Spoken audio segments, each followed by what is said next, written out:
Welcome into Words with Wallace. I'm your host, Nick Wallace, coming at you. It is Tuesday, November 7th, another late night podcast because I can't get my act together until the middle of the night.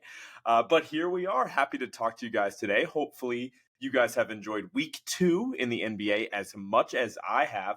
And in classic content creation fashion, hours after I posted my episode last week, we finally got our long-awaited James Harden trade from the Philadelphia 76ers to the Los Angeles Clippers. I know this is old news at this point, but I think the trade is still pretty relevant. Obviously, Harden playing his first game with the Clippers last night. Can't have an NBA podcast without giving you my take on that trade. We will go through the details before getting into my reaction on all sides of that deal. And then we will get into watching Wembanyama, man. I've been really dialed in on watching Victor Wembanyama, of course, the number one pick of this past year's draft to the San Antonio Spurs. All 7'4" of him. It's been super exciting to watch so far. So can't wait to go over with you guys exactly what I've seen so far. But yeah, let's get right into it, guys. Let's not waste any time. And we are on to the James Harden trade. So I mentioned a couple weeks ago we should just start off every episode with the James Harden tracker. Has he gotten moved? Yes or no? Obviously, me and basically everybody else who follows the league kind of figured that this deal to the Clippers was going to happen at some point, right? It just didn't really seem like we ever got any other suitors for James Harden besides the Los Angeles Clippers. He made it clear from the jump that's where he wanted to go. And that's ultimately where he went. Basically, exactly a week ago, it was in the early hours on Halloween, it was announced that James Harden was finally sent over to the Los Angeles Clippers. And quickly, we're going to run through the full details of the trade, starting with the Clippers. They, of course, received James Harden, PJ Tucker, and then Filip Petrusev, who was a bottom of the bench type of guy for the Sixers. The 76ers, they received 2 first-round picks, one of those being an unprotected first-round pick. The other one had some pretty heavy protections on that as well. A 2028 first-round pick swap, 2 different second-round picks, Robert Covington, Nick Batum, and KJ Martin. And then, of course, because the Oklahoma City Thunder can't help themselves, and Sam Presti seems to stick his nose into every single deal that goes on, they were actually involved in this deal as well. And they received a 2027 first-round pick swap with the Clippers. So, real quick to summarize, James Harden, PJ Tucker are the 2 main pieces going to the Clippers. The Sixers received 2 first-round picks, a first-round pick swap, a couple seconds, Covington, Batum, and KJ Martin, so 3 different rotation guys in addition to some draft capital. And the Thunder receive a 2027 first-round pick swap with the Clippers. So I'm going to go through, give you my reaction, of course. Let's start off with the Thunder and just quickly try to explain how and why they got involved in this deal. To summarize, Sam Presti, the general manager of the Oklahoma City Thunder, has approximately 1 million first-round picks over the next several years that he's accumulated through many different trades over the years. They really have too many picks at this point where they feasibly cannot use all of these draft picks. They do not have enough space on the roster, and they already have a pretty strong presence of young talent on that roster. So they're going to start, compiling these picks, making moves to turn 2 picks into 1 better pick. And maybe, use some of this draft capital to bring in talent onto their roster. And so they saw this as an opportunity to trade a first-round pick that the Sixers were able to recoup for James Harden. In return, they received a pick swap. So, if you're asking why on earth would they trade a tangible first-round pick that is guaranteed for the opportunity for a pick swap, it's A, for the reasons I just explained to you, and B, because they're willing to make a gamble, right? They're basically taking the bet that by the time 2027 rolls around, the Clippers might be in total shambles with all the aging superstars that they have on this team. And so this could be an opportunity for us to swap picks with them and get into the NBA lottery when, by that time we project to not even be close to the bottom of the standings in order to be in that spot. So they took it as a gamble that it could easily backfire on them, but really, the Thunder are the only team in the league that can make this type of gamble. Most teams would prefer to just have the tangible pick that they can use to move in other deals and whatnot, even if there are heavy protections on it. The Thunder are like, hey, we will take the opportunity for a swap that gives us a really good chance to move up a significant amount in the first round in a couple years. So that's obviously enough talk on the Thunder's involvement on this deal. Let's move on to the outlook from the 76ers first.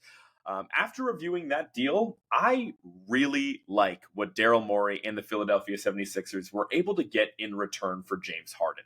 I know that, like, it's kind of weird to analyze how everyone else is analyzing the deals, right? Like, I've seen pretty heavy criticism of this deal on both sides. Most of what I've seen has been pretty negative toward the Clippers, more so than the 76ers. But I have seen a fair amount of people just kind of make fun of Daryl Morey for this deal and, not really like what the Sixers got in return, which I just don't really understand. Now, if you look at the circumstance again, this has been dragged on for months. Harden has made it very clear he's not happy. He probably would have quit on his team, and he eventually, who knows what would have ended up happening if he had stayed in the Sixers. But I never really saw a world in which he ever would have put on a Sixers uniform again until this deal was taken care of.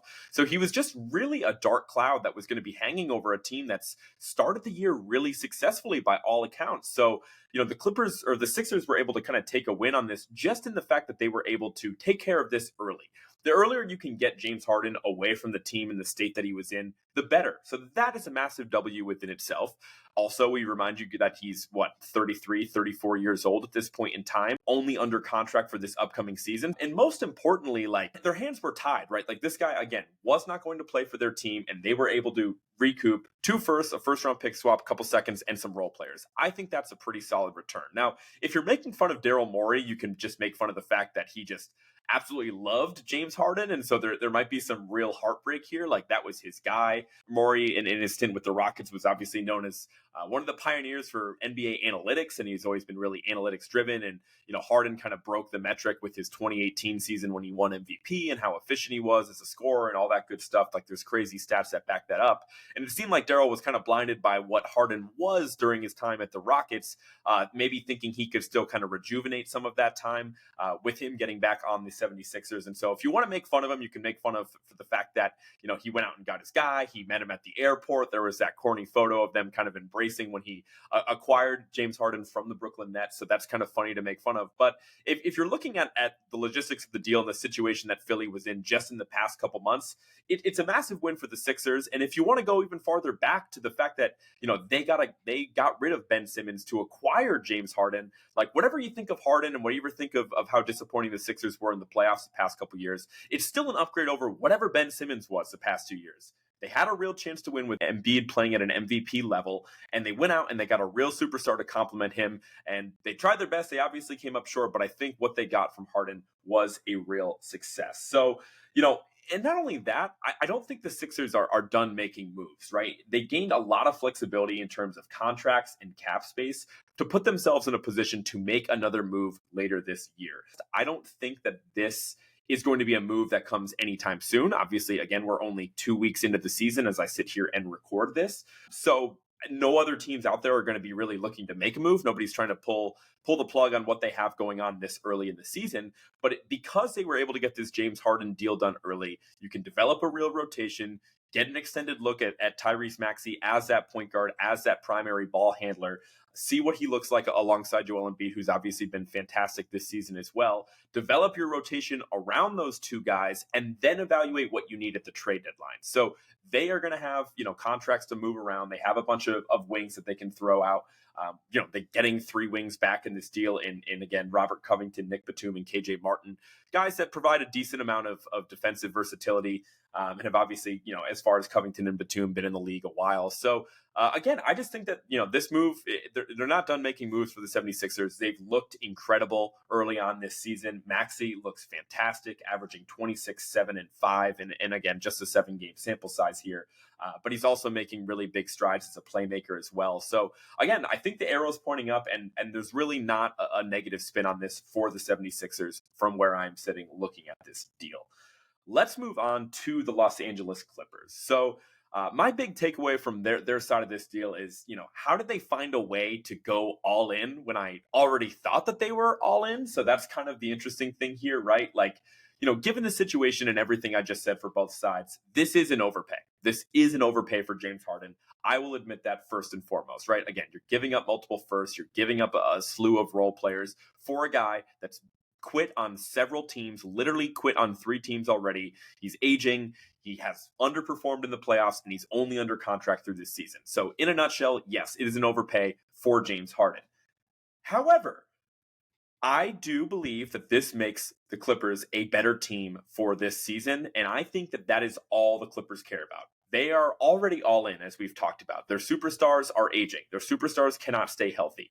And frankly, my outlook on the Clippers over the past couple months is, I was begrudgingly putting them in that tier of contenders, really against my will, just because, if everything breaks right for them, if Kawhi and Paul George are healthy when it matters the most, they have the pieces to go all the way. They also have a coach that has won a championship and is regarded as one of the best coaches in the entire league, and Tyronn Lue. I think that's worth mentioning as well. So the pieces have always been there on the Clippers. Now, they kind of fell out of favor with me because I was looking at this gauntlet of a Western Conference, and at some point I just kind of, when I talked and did my season preview podcast, I was mentioning how I'm always going to lean, at least this season in the Western Conference, with youth, with guys that I believe will be out there. Because, again, this is a marathon. It's not a sprint. It's an incredibly long season. And I think the healthiest team is going to be the ones to survive in this Western Conference.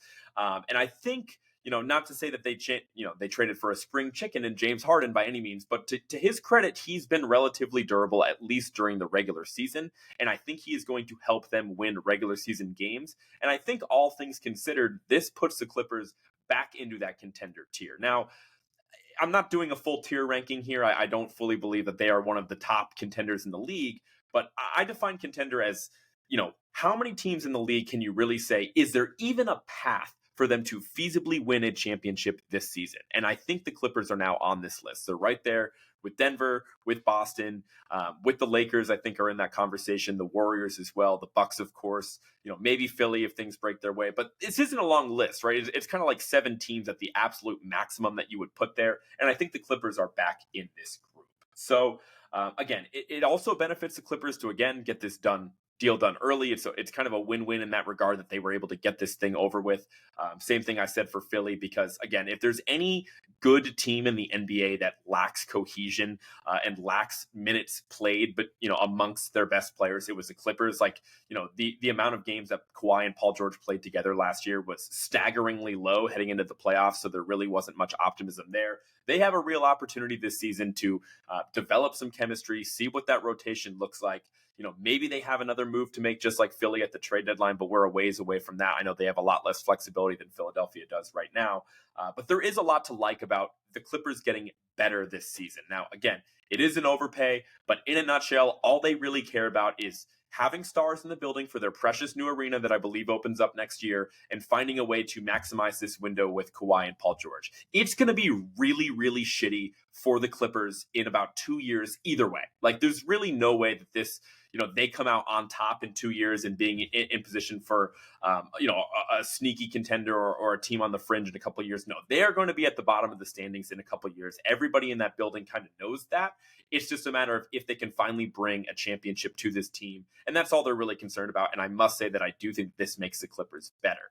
Now, the negative thing from a basketball perspective with the Clippers is, despite me saying that they're a better team and a better roster overall, I despise the fit of Harden next to Westbrook. This is the third time that they've played together. And I really, really hate the idea of their starting 5 being Westbrook, Harden, Paul George, Kawhi Leonard, and Zubac. I think it would make more sense to bring Russell Westbrook off the bench. Now, it's a 1-game sample size, but it does seem like that is the 5-man starting lineup that the team is going to roll with Russ and Harden in that starting lineup. And I just don't understand it. Like, we've seen this play out. James Harden and Russell Westbrook, off of the ball does not make a ton of sense, in addition to the fact that Paul George and Kawhi Leonard prefer to have the ball to get in their offense. And Westbrook is obviously a non-shooter at this point in his career. He's not providing any real floor spacing. You already have another non-shooter out there in Zubac. I know that there's ways to utilize Russ as a cutter and a rebounder, and to the Clippers' credit, they found a way to rejuvenate Westbrook to some degree. They've certainly gotten more out of him than his previous couple stops, so I'll give them credit. But what are you so concerned about with Russ? They're treating him like he's some local legend. The dude is played in a total of 20 games for the team. I know he's made a really great impression there, but send that dude to the fucking bench. That's where he belongs. That is going to be the best version of Russell Westbrook, is going to be an energy player that comes off the bench, gets a shitload of rebounds, it ignites the crowd, and again, helps them win games in the regular season. It would make far more sense to bring in Terrence Mann, who that's another important part of this trade, right? He was supposedly the sticking point, the guy that Philadelphia really wanted a couple weeks ago, and the Clippers weren't willing to budge on. And that was the holdup of the deal before. It seems like the Clippers won that battle within the war, right, where they were able to maintain Terrence Mann. If you were able to maintain Terrence Mann and you cared about keeping him so much, then put that man in the starting lineup. I think he's a better on-ball defender than Russell Westbrook at this point in his career. He's certainly a better shooter. He certainly has less of a problem being active off of the ball. Like, he's shown a willingness to set screens, and he's used to playing alongside Kawhi Leonard and Paul George, certainly more than Russ has. So I just think it will make way more sense if they eventually push Russell Westbrook to the bench. I think this starting lineup of Russ, Harden, Kawhi, Paul George, and Zubac is ridiculous. Like, I'm sure it sounds nice to say you have 4 Hall of Famers in that starting lineup and it looks good and helps get people in the arena. Whatever, man. If you're really trying to win a championship, eventually they will need to make that switch to put Russ coming in off the bench. And obviously it's a long season, right? I could just be ranting about nothing for them, to eventually make this switch, before April. And I think that they will at some point, but I do think it's a little lame that they're trotting that lineup out right now. Like, tell Russell Westbrook to get over it, bring him off the bench. You can't worry about his feelings in this situation. So that just about does it. That's my thoughts on the Clippers trade, the inevitable deal that finally got done. I'm glad we can finally all stop talking about it and move on and watch these teams play. I do know that the Clippers played last night. I can't pretend to be super locked in on that. I know that they lost to the Knicks. The Knicks are obviously a pretty gritty team. I was too busy watching my Celtics suffer their first loss of the season while I was anxiously watching Monday Night Football as well, waiting for a Garrett Wilson touchdown that never came. Anyway, that's just kind of my miserable fandom last night. I'll survive. The Celtics are still awesome. Let's move on to talking about Wemby, man. It's been so much fun being able to dial in on Victor Wembanyama over the past couple weeks. It's definitely, in my opinion, the most fun I've ever had watching a rookie in the NBA. Obviously, I'm more dialed in this season than I ever have before, so that could be a little bit of bias kicking in there. But it's been a lot of fun, man. And let's kind of break it down, because we know the expectations for this guy are insane. We, again, also know that we're only 2 weeks in, but I do think we have at least somewhat of a real sample size to evaluate what we've seen on the court. Let's start off with the statistical profile for those that haven't been too dialed in. Averaging 19 points a game, 8 rebounds, 2 assists, so not a ton in the playmaking department quite yet. Averaging a steal a game and 2.6 blocks, which is pretty nuts. Shooting 46% from the field as well as 32% from deep. First and foremost, yes, offensively, it's going to be pretty awkward almost all of the time, especially with him driving to the basket. I think there's some times where when you consider the fact that he's 7'4", 7'5", there's some move that he makes where he looks unbelievably fluid, right? He's so quick on his feet. He does have a pretty tight handle where he looks like a giant guard out there, depending on some plays. In other plays, he just looks super awkward. Maybe it's because he obviously doesn't have the weight or strength to be taking these bumps from NBA players as he drives to the hoop. He's not sure if he just wants to power through guys with his length, or go over guys or what that may be. So it does look really awkward. But obviously we have to remember the dude's 19 years old. He has a long career in front of him. I think that he's going to become a lot more polished. But the biggest surprise I think about his offensive game is his 3-point shooting from what I've seen, right? And it's not necessarily what his form looks like, which I do think for what it's worth looks pretty good, or how accurate he's been, again, just shooting 32% from 3, which is fine. But it's really just how quick of a trigger he has from beyond the arc. He's really comfortable taking threes, taking, somewhat contested shots. Again, when you're 7'4", you can just shoot over dudes. It's really not a huge deal. But he's so quick to go to the 3-point shot. He's shooting 5 a game, which I really didn't expect. Maybe he did a lot of that overseas. I can't say I was super dialed in for him when he was playing in France last year, but that's really jumped out to me. And despite that awkwardness that I was talking about before, he really does have incredible touch around the basket as well. With his quickness and how much of a matchup nightmare he is, he's constantly finding ways to getting switched onto smaller defenders. It's unbelievable within the past week, the number of teams that just don't have a real 5 on the court to begin with. And then when you throw in the fact that you're expected to guard this 7'4" freak, they're really scrambling and making all these crazy rotations trying to keep him out of the paint. But most most of his buckets are going to come from him getting that mismatch, somebody just chucking the ball in the air, lobbing it into him, and him just taking advantage of that mismatch.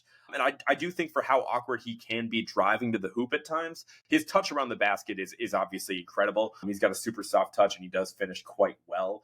Frankly, the people around him aren't making a ton of plays for him either. If you've watched San Antonio at all, like I have been somewhat impressed with some of the guys in that roster, right? Like I think, most impressive was Devin Vassell. His ability to take and make tough shots has definitely jumped out to me watching Spurs games so far. I've been impressed from what I've seen from Zach Collins, but we're focused on Wemby right now. And the highlight is that they don't have a traditional point guard on the court with Wemby a lot of the time. So they have kind of let Sochan run the offense most of the time. And, he's kind of figuring a lot of things out himself as a young player, and he hasn't done the best job of getting Wemby involved in the action and getting him easy looks throughout the game. The closest thing they have to a real point guard is Trey Jones, who he's been pretty solid as well. I think he is the person I've seen set up Wemby the best so far. It'll be interesting to see when the Spurs kind of pull the plug on this Sochan experiment and just switch to Trey Jones in the starting lineup, because I do think that gives them the best chance to win games, but they know they're not really going anywhere this year, so they might roll with Sochan a little bit more. But all that to say, it is pretty impressive how Wemby's been able to score the basketball despite the fact that he hasn't had a ton of real playmaking around him. Defensively, let's kind of change sides of the ball here. It's kind of exactly what I expected, right? His presence and how much he affects the other team is really unlike almost any player in the league right now. You can really just feel him all over the court. It's pretty interesting to see that, defensively, he's not usually guarding the other team's five. If he's out there with Zach Collins, usually Zach Collins will take the other team's traditional five, and he will guard the other team's power forward, if you will. It was super fun going into those matchups with the Phoenix Suns on Halloween and then on November 2nd as well. Him guarding Kevin Durant for basically the entire game. We'll get into that a little bit. So it is pretty funny to see him, despite being on the perimeter a lot of the time, he's still affecting the game in so many ways. Most of the blocks from what I've seen that he's accumulated are, it's not even people that he's defending, right? He kind of comes into the play out of nowhere and has blocked so many jump shots. It's really unbelievable. And not only that, the shots that he's blocking, I feel like his blocks are like Bill Russell blocks. And I say that in that, Bill Russell is known for being obviously one of the best shot blockers ever, but what's so notable about the way he blocks shots is that he would, often just like catch the ball, like literally it would be like a block rebound in one where he would, literally take over the possession instead of like, just sending it out of bounds or sending it back to the other team or whatever. Wemby's not doing that per se, but these blocks that he's making on perimeter jump shots are turning into transition baskets the other way so frequently that I'm not gassing him up to say that he is the most valuable shot blocker in the league right now because of the transition opportunities he's creating, because he's the only dude in the league that is consistently blocking jump shots. It's amazing. Nobody, I guess a couple guys have obviously tried him at the rim and have come up short. I'm sure he's been dunked on before as well. But that being said, most of the guys that are trying him, or if you will, are guys that are taking open jump shots that they think are open, and then Wemby comes into the frame and blocks the shot. It's really unbelievable. So let's get into a couple of the matchups I was really locked in on last week. The first game against the Suns was on Halloween night. That was obviously really electric. I know the Suns are still, severely undermanned. They were missing Booker and Beal in that one. It was really Kevin Durant versus Spurs. And the fun thing about it was obviously the fact that Wemby and Durant guarded each other for large, stretches of the game. The Spurs ended up stealing that one late in the game, and Wemby finished with 18 points, 8 rebounds, and 4 blocks, which was awesome. But really his breakout game, if you will, came a couple days later when they played the Suns again, this time in Phoenix on November 2nd. I believe that was last Thursday night, and that was unbelievable, right? Wemby obviously finished the game with 38 points and 10 rebounds. That wasn't the most impressive part about this game. In Spurs fashion, weirdly, they started off in a massive lead in this game. They seem to be starting games really well, and they kind of tail off as the games goes on. And this was another one of those situations where they started the game super hot. They had a 20-point lead in the first half, and the Suns slowly chipped away at it. Booker was playing in this game and was unbelievable. Despite how awesome Wemby was, I can't say he was the best player on the court, because Booker has been truly a top 5 player in the league in only the 2 games that he's played so far this season. That being said, he was awesome that night. Kevin Durant and Devin Booker kind of hammered away at that lead. But in the third and fourth quarter, Wemby came alive, and it was really too much to stop. A lot of what we saw was, again, taking advantage of mismatches on the low post, finding a way to just roll to the basket off of screens, and just, people literally throwing it up like it was Randy Moss on the Pats. Like he's just, giving them the sign at the 3-point line, and Sohan or Keldon Johnson or whoever just throws that shit up, and he's able to make a miraculous catch and finish it. I should mention that Wemby as a screener is absolutely terrible. He's clearly so scared to get hit below the waist, and understandably so. I'm sure. I'm not even sure if Pop is going to coach him up on that, because they probably want to keep him healthy as well. But there were a few stretches in a game last week that I saw where he literally was setting the worst screens that I've ever seen. He was either immediately slipping to the basket or like moving to the side to avoid contact. So we'll see if he develops as a screener. I don't think anybody's really too locked in on that. But either way, back to that Suns game on the second. Well, and it wasn't just the shots down low. He literally, got into his zone as a jump shooter as well, right? He had several threes that game. One of them in particular, Drew Eubanks of the Suns, is guarding him on the perimeter. He spins off of him, jab steps, and then just hits a pull-up three at the end of the third quarter, which obviously stunned the crowd there. It was insane. Again, the confidence of this guy, you can really see it in these games as he builds momentum, how much more willing he is to create his own shot, and that's where things get really fun, and you're just going to see things on a court that nobody else in the world can do. So yeah, man, it's been a lot of fun watching Wemby. I think in totality, the ceiling is as high as it's been advertised, right? Like these flashes that we've seen on offense where he is genuinely unstoppable are really, really fun to watch. The highlights are unlike anything I've ever seen. And then, of course, defensively, I think he's been as good as advertised in that, area as well. And again, it's even not, I focused a little bit too much on the shot blocking earlier. It's not just that, it's really the impact that you have on the court. Once he blocks one shot in a game, dudes are constantly looking over their shoulder, whether it's a jump shot, a runner in the lane, or around the basket. How many shots people haven't taken and have kicked out for contested jumpers when they could have just laid it up over any other player in the league. There have been several of those as well. So again, I think the ceiling is as high as advertised. You see it more so on the offensive end and what he can become there. And the product on the court has met the expectation, I would say, so far, 7 games into his rookie season. All that to say, it's absolutely wild that there is a world in which he doesn't win Rookie of the Year. I know that could entirely contradict everything that I just said, but I do just want to make a little footnote at the end of this episode here that, again, he might not win Rookie of the Year just because of how amazing Chet Holmgren of the Thunder was. Chet obviously had the second best odds of Rookie of the Year heading into this season, and Chet is averaging 17 points a game, 8 rebounds, 3 assists, 2.5 blocks as well on also really insane shooting percentages. Except the difference between Chet and Wemby as of right now is that the Thunder look like they're poised to make a real playoff run, which could benefit Chet. Currently, I just checked for those curious. Wemby is obviously the odds-on favorite at -370, and Chet is +440 with the second best odds. This is definitely going to be a two-horse race. I really can't see a world in which these guys don't win the award unless they get hurt. Knock on wood here. It does look like Scoot Henderson's had a pretty rough start to his career. No other rookies have really impressed like these guys have. Shout out Jordan Hawkins, though. Incredible game for the Pelicans the other night as well. But that being said, have loved watching Wemby. Implore you guys to tune into Spurs games as well. Hopefully I'll have an opportunity to see him in person in the next couple of weeks as well. But that just about does it for me today, guys. Quick episode, I know. Really just wanted to get my thoughts out there on the James Harden deal that finally took place last week, as well as my thoughts on 2 weeks of watching Wemby. He's the real deal, man. It's fun being on the wave with everybody else. I know it can be annoying when everybody's telling you to do something and everybody's gassing up one player that hasn't really proven himself yet, but it's a lot of fun, man. This is America, right? We love oversized shit. Just watch the giant French guy out there. He's a lot of fun. You guys will not regret it if you tune in for a Spurs game. But that just about does it for me today, guys. Next week, I do hope to bring a guest on. I think it's been a little bit too many solo episodes in a row of me just yelling into my microphone at my computer screen here. So I will try to get a guest on, see if we can do a deep dive on one of the more interesting teams in the league and get some alternating perspectives on where those teams are headed.